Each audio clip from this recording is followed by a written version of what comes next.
Alan mask دنیا کے امیر ترین انسانوں میں آتا ہے۔ 2021 میں اس کی مجموعی دولت $291 بلین ہے۔ جنوبی افریقہ میں عام سے گھر میں پیدا ہونے والا یہ آدم زاد کیسے ازحد امیر ہو گیا؟ ماسک کی دولت کم از کم پاکستان کے بیرونی قرضوں سے دگنی ہے۔ ہمارے قرضے $116 ملین ہیں اور ایلن ماسک کی ذاتی دولت ان سے ازحد زیادہ ہے۔ ویسے جس طرح ایریاں رگڑ رگڑ کر ہمارے وزرائے خزانہ بین الاقوامی اداروں سے قرضہ لیتے ہیں، شاید اس سے زیادہ غریبوں کو امداد ایلن ماسک اکیلا دیتا ہے۔ ہاں، ایک فرق ضرور ہے، ہمارے ذہنی طور پر کلاش وزرائے خزانہ ایلن ماسک سے زیادہ شان و شوکت سے رہتے ہیں۔ ویسے ایک فرق اور بھی ہے، ہمارے وزرائے خزانہ مختلف لابیوں اور سربراہان مملکت کے فرنٹ مین ہوتے ہیں، جو بہرحال ماسک نہیں ہے۔ ماسک نے خلائی تحقیق اور سفر کرنے کے لیے اسپیس ایکس نام کا انتہائی غیر معمولی کام شروع کیا۔ پیٹرول سے چلنے والی گاڑیوں کے بجائے بجلی سے چلنے والی گاڑی کی داغ بیل ڈالی۔ ٹیسلا گاڑی اب اسی سے ہی منسوب ہے۔ اسی طرح کے بے شمار کاروبار ہیں جن سے ماسک ہر طور سے وابستہ ہے۔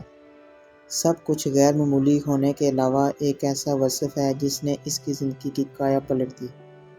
وہ ہے کتابیں پڑھنے کا جنون۔ ایلن ماسک پاگلوں کی طرح کتابیں پڑھتا رہتا ہے۔ ایک انٹرویو میں بتایا کہ روزانہ 8 سے 10 گھنٹے کتابیں پڑھتے ہوئے گزارتا ہے۔ طالب علمی کے زمانے میں ماسک نے انسائکلوپیڈیا کو کافی حد تک یاد کر لیا تھا۔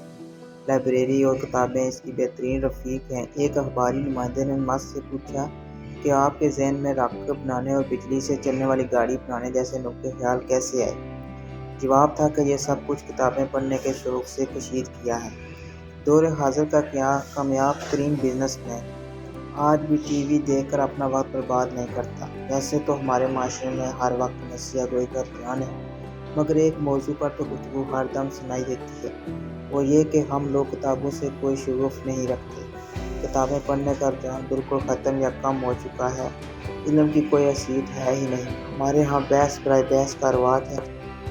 ہم دلیل کی بنیاد پر کسی بھی مباحثہ سے نتیجہ نہیں نکال پاتے۔ بہرحال اس نکتہ میں کافی سچائی ہے کہ عمومی طور پر ہم کتابوں سے دور ہیں۔ کیا سیاستدان تو کیا مذہبی رہنما، کیا نوکری پیشہ لوگ تو کیا تاجر حضرات، اور ہاں ٹی وی پروگراموں میں ان کے پیچھے نظر آنے والی کتابیں صرف اور صرف نمائشی حیثیت کی حامل ہوتی ہیں۔ سیاسی تقریر کے سرخیل میڈیا پر اچھی باتوں کے بھاشن دیتے اکثر نظر آئیں گے۔ ہر پارٹی کے سربراہان جمہوریت، اصل جمہوریت، آزاد جمہوریت اور اس طرح کے صیغے استعمال کرتے ہر دم بے دم ہوتے ہوئے محسوس ہوں گے، مگر ان میں سے کسی سے یہ پوچھنے کی جرات کر لیں کہ جناب جمہوریت کا آغاز کیسے ہوا تھا؟ عوام کی حکومت میں شمولیت کے لیے کتنے ان گنت لوگوں نے جانیں دی تھیں؟ انسانی حقوق، آزادی اظہار اور مساوات کے لیے خون کے کتنے گہرے دریا عبور کیے گئے؟ رومن تہذیب سے لے کر برطانیہ، فرانس اور امریکہ تک کیسی کیسی عظیم تحریکیں عام لوگوں نے اپنے حقوق حاصل کرنے کے لیے چلائی تھی؟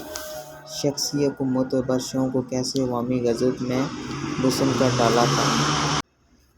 تو یقین فرمائیے کہ ہمارے آج کے جمہوری رہنما آئیں بائیں شائیں کرنا شروع کر دیں گے۔ سوال کو اپنے سیاسی دشمن کی چال گردانیں گے، سوال کا کوئی جواب دیے بغیر باتوں کو کسی ادنیٰ موضوع کی طرف لے جائیں گے۔ یہ سکہ بند قومی رہنما کتنے جاہل ہیں، اس کا اندازہ آپ صرف ان کی تقریریں سن کر لگا لیجیے۔ ویسے ان کی بے سر و پا تقریر سننا ایک ذہنی کوفت سے کم نہیں۔ یہ اپنی باتوں میں کرکٹ یا جمہوریت بہترین انتقام ہے جیسے استعارے تو استعمال ضرور کریں گے، مگر کسی نئی کتاب کا ذکر کرنا گناہ سمجھیں گے۔ ذرا تھوڑی دیر کے لیے سب چیزیں بھول جائیے۔ محترم عمران خان زرداری صاحب یا نواز شریف صاحب سے صرف یہ پوچھ لیجیے کہ جناب آپ لوگ اتنے قد کاٹ کے قومی رہنما ہیں، ذرا فرما دیجیے کہ پچھلے ایک برس میں آپ نے کتنی نئی کتابیں پڑھ ڈالی ہیں؟ اس سوال کا جواب دینا ان کی ذاتی ثوابدیدی ہے، مگر ان کی تقاریر اور باتوں سے سب کچھ ظاہر ہو جاتا ہے۔ ان کے نزدیکی لوگوں سے پوچھ لیجیے کہ صاحب نے گزشتہ 5-10 منٹ میں کتنی کتابیں خریدی یا منگوائی ہیں، اکثریت کو چپ لگ جائے گی۔ مثال دینا ضروری ہے۔ آقا صلی اللہ علیہ وسلم کی سیرت پر عربی زبان میں قدیم ترین کتابیں ابن کثیر اور ابن ہشام نے حد درجہ ریاضت سے تحریر کی ہیں۔ ان کے ہر زبان بما اردو میں تراجم موجود ہیں۔ برصغیر میں سیرت پر لکھنے والوں نے ان کتابوں سے بنیادی فیض حاصل کیا ہے۔ ہمارے موجودہ وزیر اعظم ہر وقت ریاست مدینہ کا ذکر کرتے ہیں، مثبت بات ہے، مگر سوال پوچھنا تو بنتا ہے تو جناب کیا آپ نے آقا صلی اللہ علیہ وسلم کی سیرت کو بنیادی کتب سے پڑھا ہے؟ چلیے کیا آپ نے شبلی نعمانی کی سیرت سے استفادہ فرمایا ہے؟ کیا آپ کو علم ہے کہ سیرت النبی صلی اللہ علیہ وسلم کتنا عظیم انقلاب تھا؟ کیا آپ کو ریاست مدینہ کے بنیادی اصول معلوم ہیں؟ طویل عرصے سے خان صاحب کی باتوں میں کسی علمی ماخذ کا ذکر نہیں سنا۔ دکھ ہوتا ہے کہ وہ ریاست مدینہ جیسی عظیم حکومت کو صرف تقاریر کے لیے استعمال کرتے نظر آتے ہیں۔ اب آپ پارٹی کے قائد عالم اپنا کی علمی سطح کو منصفانہ طرز پر رکھیے، موصوف ہر جگہ جمہوریت کے فوائد و برکات پر رتب السلام نظر آئیں گے۔ اگر آپ ہمت کر کے موصوف سے یہ پوچھ لیں کہ جناب جمہوریت کے ارتقاء کے بنیادی محرکات کیا ہیں، سرمایہ کے ارتقاء اور انسانی حقوق کی پامالی کا تعلق کیا ہے، سندھ جیسے صوبے میں سانپ اور کتے کے کاٹنے سے لوگوں کیوں کیڑوں مکوڑوں کی طرح رزق خاک ہو رہے ہیں، تو بادشاہ سلامت ناراض ہو جائیں گے۔ جرأت کر کے یہ پوچھ بیٹھے کہ حضرت آپ نے جمہوری کی عملی شکل کس فلسفے سے مستعار لی ہے، تو وہ اور ان کے حواری آپ کی جان کھوا جائیں گے۔ ہاں، اگر آپ کلفٹن کی پراپرٹی کا ریٹ یا ڈالر کا نرخ پوچھیں گے تو یہ جٹ درست جواب دیں گے۔ بالکل یہی حال پنجاب سے تعلق رکھنے والے لندن میں مقیم قائد کا ہے۔ ان کی فکری اساس کیا ہے، ان کی علمی بنیاد کیا ہے؟ عملی سیاست میں طویل تر حکمرانی کرنے کے باوجود ان کی ذاتی لائبریری میں کون کون سی کتابیں موجود ہیں؟ اگر خرید کا سجا بھی لی گئی ہیں تو ان میں سے کتنی پڑھی ہیں؟ کوئی علم دوست ان کے مصاحبین میں موجود ہی نہیں ہے۔ المیہ تو یہ بھی ہے کہ بیوروکریٹس میں بھی پڑھنے کا رجحان مفقود ہے، وہ بھی وزیر اعلیٰ یا وزیر اعظم کا حکومت پر دم جدلہ بننے کو اعزاز سمجھتے ہیں۔